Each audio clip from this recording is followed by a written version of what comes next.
How's it going, everyone? Justin here with MyManJustin's Collectible Emporium, and I'm your man for Pokemon cards, card analysis, and Pokemon investment consulting. Today I'm just going to do a video that was a subscriber request that I do a video on this, and it's going to be about Hidden Fates and the Hidden Fates reprint and the information going around about it. And so first off, I just wanted to put into context that I've been kind of tracking this for a while now. Ever since Hidden Fates was released, it's been a super hot set. It has great cards in it.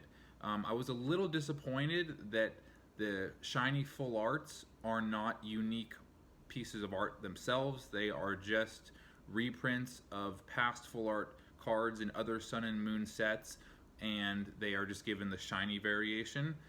So that was one thing I would say that I was probably the most disappointed about Hidden Fates, but that they kind of made that up with the fact that they did a really good job on choosing the Pokemon to include in the set. For example, all the evolutions that are in there, the Charizard, of course, and many others. And I just wanted to first state that this idea of a reprint has pretty much been talked about throughout the time this set has been out. I remember the last talk of a reprint was to be released in May of this year, of 2020, and there was listings on eBay where people were selling cases of the tins, and they were set for shipment in May and possibly June. It was either May or June. And now the most recent talk about a reprint for Hidden Fates is that it will be released in September or October, and the word is that they will only be releasing the tins. That's the only thing that will be reprinted. It's important to understand that this really is a landmark set. There's been no set in the past that has released so many shinies and basically made shiny Pokemon the cornerstone of the set. That's what this set is all about. We have these non-full art shinies that really look great. We get to see all our favorite Pokemon in their shiny variations all in one set put together. It's a great piece, and there's some really nice Pokemon, really popular Pokemon within the set. Of course, the evolutions, I think that was a great move to put the evolutions in it. This is like a pretty near complete Shiny Vault set right here. There's that Espeon, Glaceon, the Umbreon, and I'm actually listing this whole binder right here for sale on my store right now. It's an auction that is ending this week, and so I just wanted to talk about this idea of the reprinting and how it'll affect collectors. And yes, it will have an effect on the collectors. I think it might have a slight impact on the value of the cards. They might go down a little bit, and I wanted to put this in context with the X and Y sets, Steam Siege, Roaring Skies, and so forth, when Pokemon did the reprint of those. But I don't think it's a good comparison to analyze the Hidden Fates set with those for a couple reasons.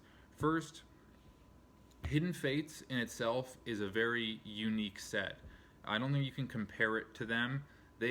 Those sets, they pretty much re-released all of them, and they really printed a lot of them too. The stores are still today just flooded with X and Y cards. They're like still, it seems like they're still reprinting these cards. And these sets, although they were actually pretty nice sets, I think they did a fairly good job on them. The reprinting of them did reduce the value of the cards, but not that much actually. Now, I couldn't look that far back with my tool on eBay to see the values of cards, and I did an analysis on one specific card, the Shaman Full Art from Roaring Skies, because that was one of the hottest cards in the set. It was a nice looking card aesthetically, and it was a really popular card in the game itself because of its ability, similar to Tapu Lele and Dedenne. So That card today, in the last year, the PSA 10 variation is selling for about $100, which is a pretty strong price for a newer set and just a standard full art card, not even a secret rare. I don't know I can't find what it was selling, so I wasn't able to see what kind of reduction in price there was from when, say, the first year it was released was. So that information isn't available to me, unfortunately. But you can see on a general, the full art cards in that set are still pretty comparable to, for example, full art cards in the Sun and Moon series. You know, they range from about $4 to $10 for the most sought after ones. So even with their reprints, their individual selling value is still comparable to the newest sets, which haven't been overly reprinted and had the market flooded with them at this point. So that's a good sign. It just shows you that if and when they do reprints, and you know what, the Pokemon Company isn't entirely transparent about their reprints and how many. See, because another important aspect of this idea of the reprint is, okay, so what if they reprint them? What if they reprint 100,000 of the tins, or what if they reprint 1 million? Then that affects the value of the cards much more. It's really about the amount of how much they reprint the cards. That will affect the market value. And the Pokemon Company generally doesn't release that information to us, and they're not obligated to as well. So that's a big question. It's not a reprint itself that will devalue the cards. It is how much they are reprinted that will affect the overall value of the cards for collectors and the rarity and scarcity of the cards. And to tell you the truth, I think they've probably been reprinting and re-releasing these cards since they were released. I don't think they ever stopped printing these cards, to tell you the truth. Since they've been released, they've still been released in places like Walmart and GameStop. You can go into Walmarts and GameStops every once in a while and find a tin. I just recently saw 5 tins. Actually, they weren't the tins; they were the boxes with the jumbo card in them, the 4 packs, at a Walmart really close by to me.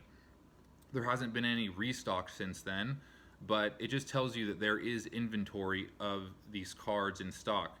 And the way that Pokemon is probably telling the stores to release them is in a certain way. Like if they have 100 of them in stock, they say, hey, you can release 5 of them in a period of X, and you can only release this many in that time period. So they're purposely slow dripping it out because the Pokemon Company doesn't want the value to just drastically drop and hurt the collectors, because they know that we want to keep the value of our cards and we want them to be still sought after.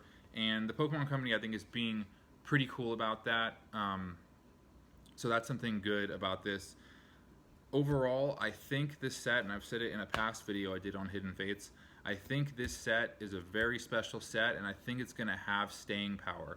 I think this is a good set to get these cards graded, to have perhaps a PSA 10 set.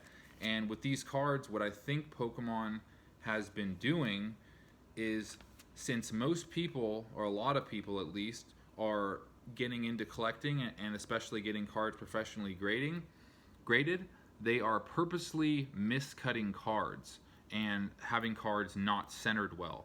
And this, what it does is it drastically reduces the PSA 10 variations and therefore keeps the value of the PSA 10. So it's almost like you're gonna get about the same, maybe a little more of PSA 10 variations of these newer cards as with older cards. And the reason there's lower ones with the older cards is just because not a lot of people were grading them immediately out of the pack. They were being held and played and all these types of things. So they kind of found a way to keep the PSA 10 population similarly low, similarly with the Wizards of the Coast era cards. So as you can see with this one, it actually looks centered pretty well, and it's not common to find these newer GX cards centered well. I would say most of them are not centered well, although a lot of the cards in this collection are centered pretty darn well. This is a nice little collection. Like I said, this is up for auction on my store. It's ending in a couple days. As you can see, this one's centered pretty well as well. I'm trying to find one that's not centered well. There's more of them centered well than not, actually. That one's centered well, and all these are, you know, straight out of the pack. This Caesar also centered pretty well. Just know that PSA is being extra harsh right now because they want to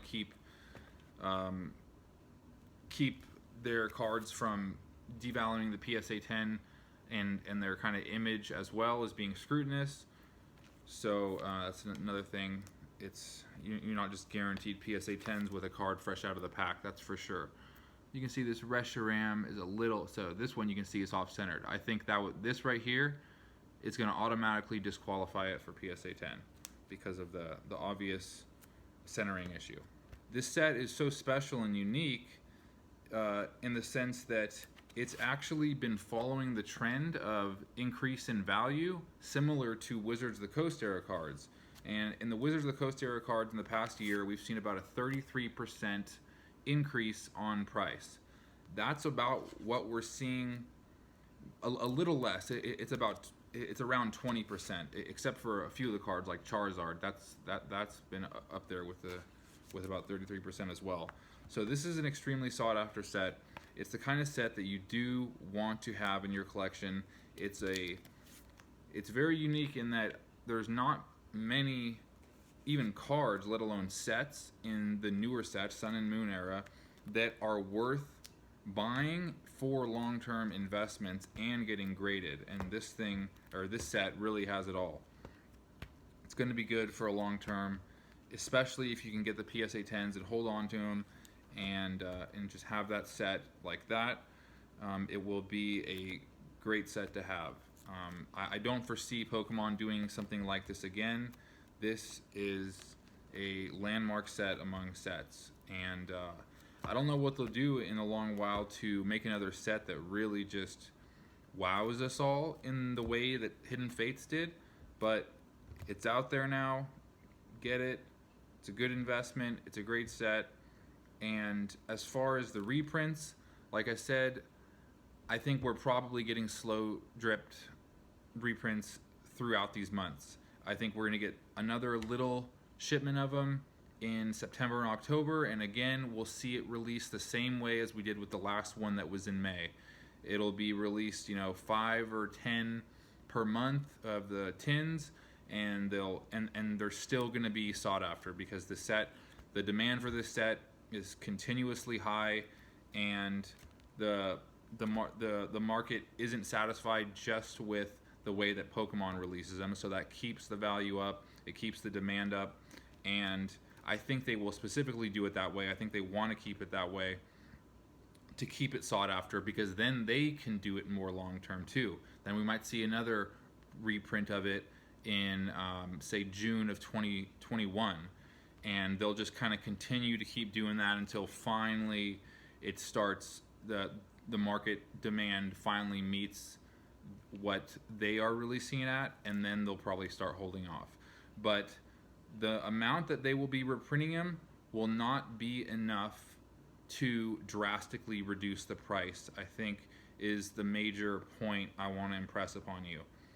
They are going to keep it so that the demand is continuously higher than what is being released, therefore the value of the card stays high. Maybe we'll see a few percent decrease on price over time, but that won't be the case for the graded variations, and especially the higher end cards like the Evolutions, the Charizard, the Caesar, and cards like that. So, and the good thing is a lot of these cards, you can slowly put this set together fairly inexpensively, and it's a good set in your collection. Like the Reshiram and the Golisopod are, you can get them for around $10-12, and that's not too expensive. That's pretty affordable for the majority of collectors.